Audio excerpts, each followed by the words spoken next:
আজকে এই প্রতিবন্ধী হতদরিদ্র যে 3টি বোনেরা, এরা খুব অসহায়।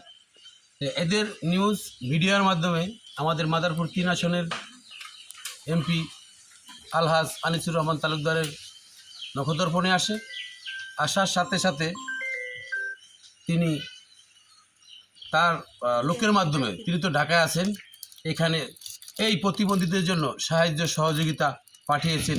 একটা পরিবারের যত কিছু লাগে, চাল ডাল তেল নুন আদা পেঁয়াজ রসুন এবং শাড়ি কাপড় সহ সব কিছু পাঠিয়েছেন।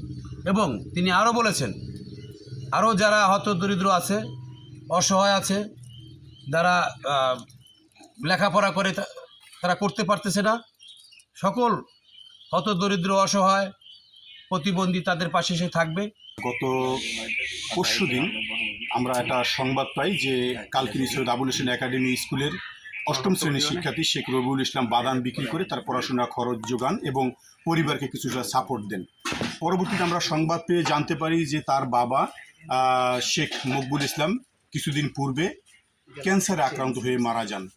আমরা এই সংবাদটি সংবাদ আমরা বিভিন্ন মিডিয়ায় প্রকাশ করি এবং তাৎক্ষণিক এই সংবাদটি আমাদের মাদারপুর 3 আসনের সংসদ সদস্য আলহাজ আনিসুর রহমান তালুকদারের নখদর্পণে আসলে তিনি তাৎক্ষণিক গতকালকে রাত্রেই আমাদেরকে ফোন দেন এবং তিনি বলেন যে আসলে এই ঘটনা কোন জায়গায় কোন এলাকায়।